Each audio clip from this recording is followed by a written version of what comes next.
Mr. Bean.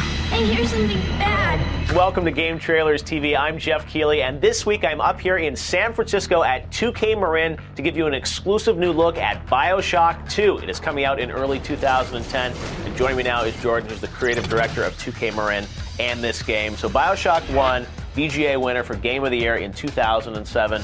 You guys announced Bioshock 2. Everyone was so excited to hear that you were doing a sequel. Jack, he's not back for the sequel, right? No, indeed. Jack's story for the purposes of Bioshock 2 is over, right. And we wanted to respect any choices the player made with the end of the first game. And so in Bioshock 2, there's a debate between the splicers, the guys who were left in Rapture, about what happened to him and the way that he transformed the city. Now, this story is set 10 years after Bioshock 1, so Rapture has changed quite dramatically in that decade in between. Yes, in fact, the splicers have gotten more and more feral. They've been making themselves stronger and more agile and far creepier, less human as time has gone on. This time in Bioshock 2, you play a big daddy, this sort of bodyguard in an antique diving suit, who used to be at the sort of top of the food chain, has got to fight to survive.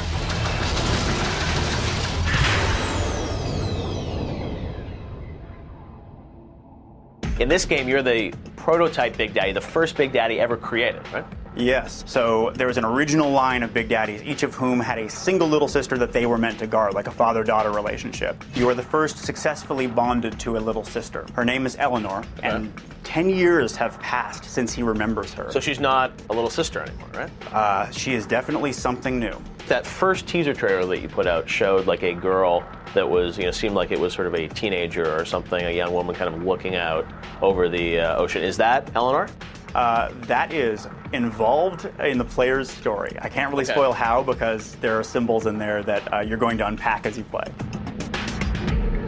In the end, what separates a man from a slave? Money? Power?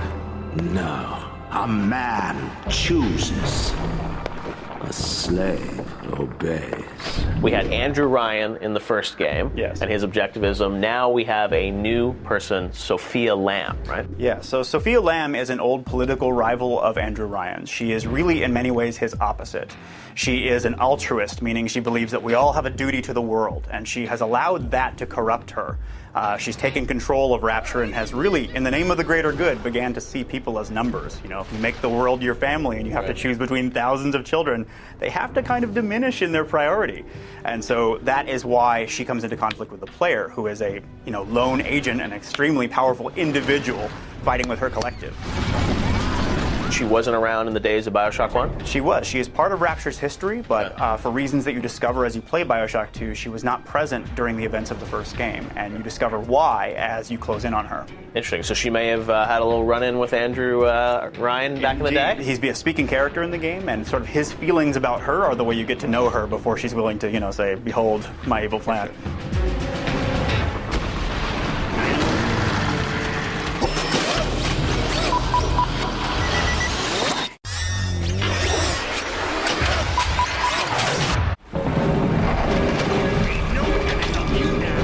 Hey guys, we're back on Game Trailers TV looking at Bioshock 2, and now we're going to show you a new level of Bioshock 2 that no one else has seen. I'm here with Jordan, who's the creative director, to take us to Siren Alley, right? Yes, indeed. Siren Alley is an all-new area. It is the red light district of Rapture. Wow, getting a little sexy. Racy. Yeah, hey, look, Rapture is a city of sin. It used to be where the builders and architects lived. They would show off their skills, but the wealthy and affluent who used to inhabit this place fell from grace when the city did, and ended up sort of selling themselves. Players there, because he has to kind of take control of a pumping station and drain out some of the city that's flooded. So as you go into this area, there's this character, Father Wales, right? And how does he involve himself in Siren Alley? Well, Father Wales is a powerful lieutenant in the service of Dr. Sophia Lamb. She is the primary antagonist, and she wants to take out the player. Father Wales is sort of her chief religious zealot who took her collectivist philosophy and spun it into a very simple religion that the splicers could comprehend so that she could recruit them. And what is that religion? How does he describe it to the splicers? Well, it's called the Rapture family. And the idea is that while we can't spoil everything that they believe, that they all sort of owe each other a sense of unity and brotherhood that Rapture was all about getting rid of. And with her, paradise itself! Be ye soldier of the ground or angel of the sky, ye must stand fast and send it howling back to hell. Because you're now a Big Daddy, you're pretty badass. Are you kind of amping up the combat even more in this game? Because, you know, you're a lot stronger than... Rapture is definitely a much more dangerous place than in Bioshock 1. We don't think that Jack really would have survived Bioshock 2. Yeah. The amount of combat you participate in is partially up to you. We have a lot of optional encounters, including the Big Daddies, which are pretty well known, and the Gathers, where you place a little sister down on a body and she starts gathering Adam. Uh-oh. I hear something bad. And then thousands of splicers rain down on you. Brand new splicer that we're showing off for the first time tonight. Splicer variety was very important for this. What I love with the Brute, where he actually picks up, you know, pieces of cement or pieces of the environment and actually throw them at you, right? Yeah, many of the AI in Bioshock 2 are more environment aware than in the first game. In the first game, you'd see them maybe run to water and dive in to douse themselves. Now you'll get the Brutes picking up, you know, physical objects. Sometimes they're explosives, and the Big Sister can create a sort of telekinetic whirlwind around her, using things that come right out of the world. Tell us about the new Big Daddy that we're going to fight mano a mano. All right, well, his name is the Rumbler. Yes. And he is a Big Daddy which didn't feature in the first game, although the art for him did. He was seen a couple of times, but he didn't make it into that game. We've taken him and overhauled him. His behaviors are completely different. Now he throws down these miniature turrets which sort of lay down suppressing fire for him, and he hangs out behind that and sort of pops these huge rockets at you from back there. Now there's the Big Sister. How is that related to the Little Sister?